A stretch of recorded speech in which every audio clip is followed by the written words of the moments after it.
মংপুতে রবীন্দ্রনাথ। মৈত্রেয়ী দেবী।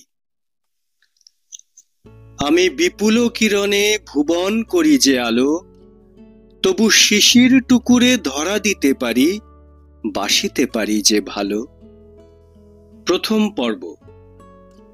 Telegram পেলুম কালিম্পং থেকে। Have just arrived, will be pleased to see you. কিছুদিন থেকে ইচ্ছে ছিল কবিকে আমাদের এখানে আনবার, কিন্তু দরিদ্র ব্যবস্থায় যথেষ্ট ভরসা হচ্ছিল না। সে কথা বলতেই বলে উঠলেন, না না, তোমাদের পাহাড়ের বাংলো তো খুব সুন্দর হয় আমি জানি, তবে কিনা আমারই কল বিগড়েছে, নড়াচড়া কষ্টসাধ্য হয়েছে। এবারই কালিম্পংয়ে 25শে বৈশাখ জন্মোৎসবের দিনে টেলিফোন ব্রডকাস্ট করার ব্যবস্থা হয়েছিল। জন্মদিন নামে একটি দীর্ঘ কবিতা পড়েছিলেন। সকাল বেলায় আমরা তিনজনে উপস্থিত হলাম। আমার ছোট বোন চিত্রিতাকে দেখে বললেন, তোমাকে কি করে সংগ্রহ হলো? ডাক্তার, তুমি তো ভাগ্যবান হে, একটি পাওনা একটি উপরি।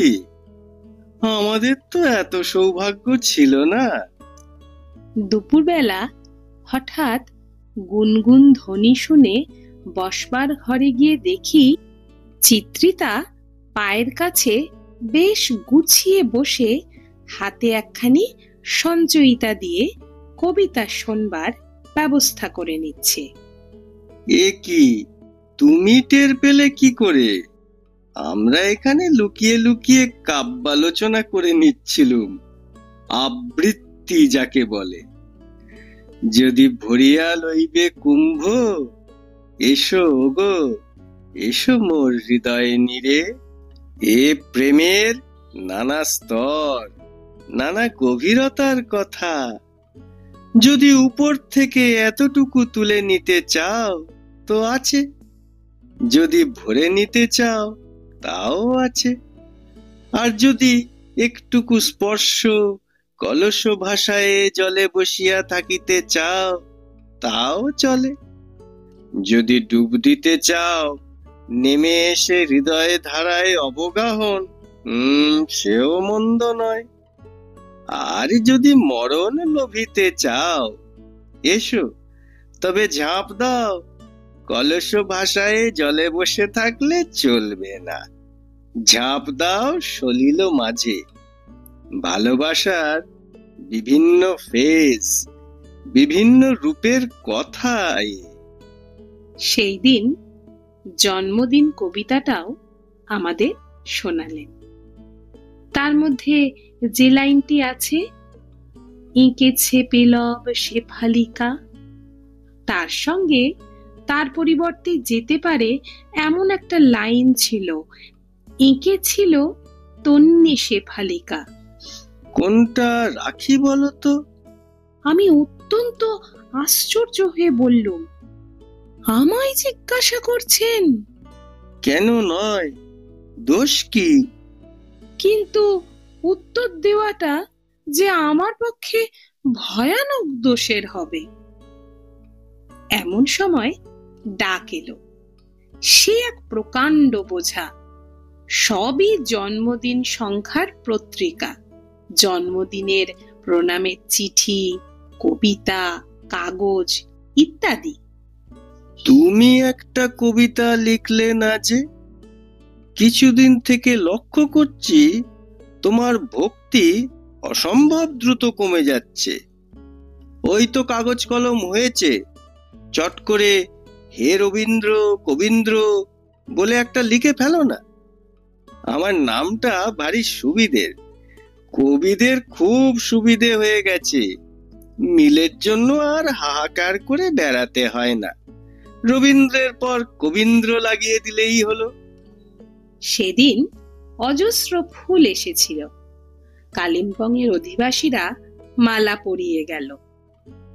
চিত্রিতা আর নন্দিনী তার শোবার খাট ফুল দিয়ে সাজিয়েছিল। দাদামশাই, দেখবে এসো তোমার ঘরে কি করেছি। এই দেখো কাণ্ড! এসব দেখলে যে মন খারাপ হয়ে যায়। সঙ্গিনীহীন ফুলশয্যা। সন্ধ্যাবেলা ফেরবার সময় কোথাও চিত্রিতার চশমার খাপ পাওয়া গেল না। বাড়ি শুদ্ধ লোক তোল পার করে খুঁজলো। বনমালী একবার বলেছিল বটে, বাবা মশাইয়ের পকেটটা দেখেছেন? শোনো কথা একবার, যদি নিতেই হয় তেমন তেমন জিনিস নেব, তা না চশমার খাপ নেব। তোর মতো পছন্দ তো নয়। পরদিন মংপুতে একটা চিঠি ও চশমা এসে উপস্থিত। বনমালীর সন্দেহই সত্যি, চশমা তার পকেটেই ছিল। তবে সেটা ইচ্ছাকৃত নয়, নিজের চশমা বলে ভুল করে জোব্বার বিশাল পকেটের গহ্বরে তাকে ফেলেছেন। সেখান থেকে চশমার পুনরুদ্ধার বনমালীর অমর কীর্তি। সেই থেকে কোনো কিছু হারালে প্রথমেই মনে পড়ত, বাবা মশাইয়ের পকেটটা দেখেছেন? স্থির করলুম আমাদের বাড়ি থেকে কিছু উপরে অরণ্যের মধ্যে একটা বড় খালি বাড়ি ছিল, সেখানে সব ব্যবস্থা করব। চিঠি পেয়েছি সামনের বুধবার মংপু আসছেন। জিনিসপত্র লটবহন নিয়ে সবাই মিলে পরম উৎসাহিত চিত্তে সে বাড়িতে গোছগাছ শুরু করেছি। এমন সময় সংবাদ এলো যথারীতি মত পরিবর্তন হয়েছে। সে কি দারুণ নৈরাশ্য! আমাদের মেদিনীপুরের রাঁধুনি শুনেছিল বুধবার রবিবাবু আসবেন। সেই থেকে একটু গোলমাল করে সে ভাবলে বুধুবাবু রবিবার আসবেন। সে বললে, আচ্ছা দিদি, এ বুধুবাবু কি রকম লোক? এ কথা নিয়ে পরে আমরা তার সঙ্গে যে কত হেসেছি। তার 2-4 দিন পরেই আসবার দিন স্থির করে জানালেন।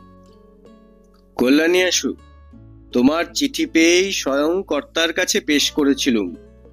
তিনি তখনই হুকুম দিলেন বুধবার রওনা। তুমি সেই অনুসারে ব্যবস্থা করো।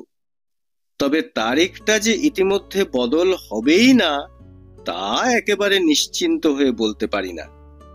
জানোই তো কবিদের মন, পার্টি ভাগ করে যাওয়াই করতে হবে। তুমি 2-3 জনের মতো ব্যবস্থা রেখো। এর মধ্যে আবার লিখবো আরো সঠিক খবর। ইতি রথিদা, গৌরীপুর লজ, কালিম্পং, শনিবার। চিঠি পেয়েই আমরা কালিম্পং গিয়ে উপস্থিত হলাম। রথিদা জানালেন, এবার পাকাপাকি ব্যবস্থা করে যাও। তুমি যখন কাল ফলের ঝুড়ি পাঠালে, বাবা বললেন আর দেরি করা চলে না। মৈত্রেয়ী রাগ করেছে, তাই নেমন্তন্নের সব আয়োজন এখানেই পাঠিয়ে দিতে শুরু করেছে। পায়ের উপর একটা সাদা চাদর চাপা দিয়ে এক মনে বসে লিখছিলেন। এই যে উপস্থিত। আমাকে যেতে বারণ করতে এসেছো, না সুভদ্রার মতো হরণ করে নিয়ে যাবে? অপহৃত হবার আগে নিজেই উপস্থিত হব, দেখে নিও। যেদিন সুরেলের বাড়িতে তার আসবার কথা, সেদিন সকাল থেকেই অবিশ্রাম বৃষ্টি।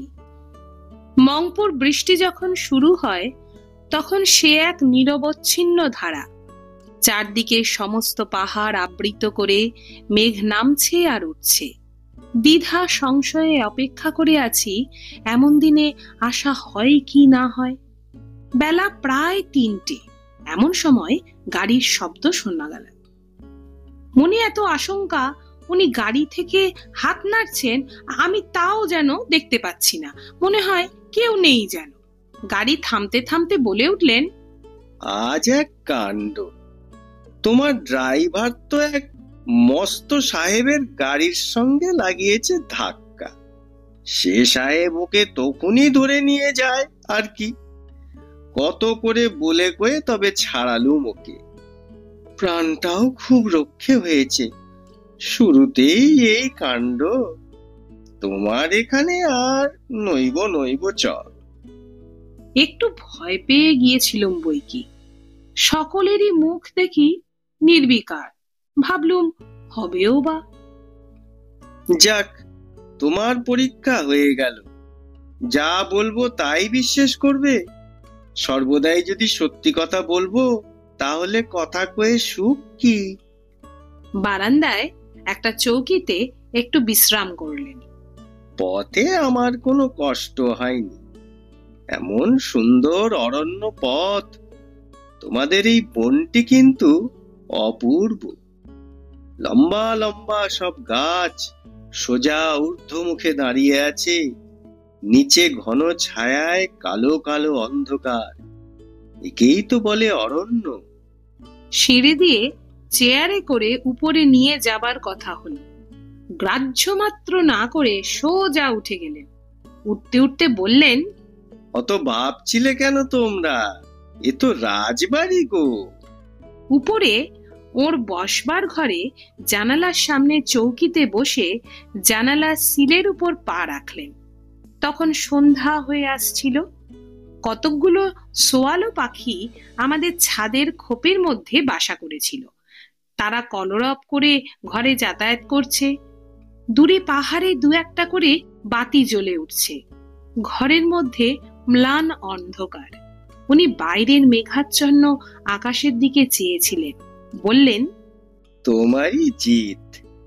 তুমি জানতে এই জায়গাটা আমার ভালো লাগবে, তাই এত জোর করতে পেরেছিলে।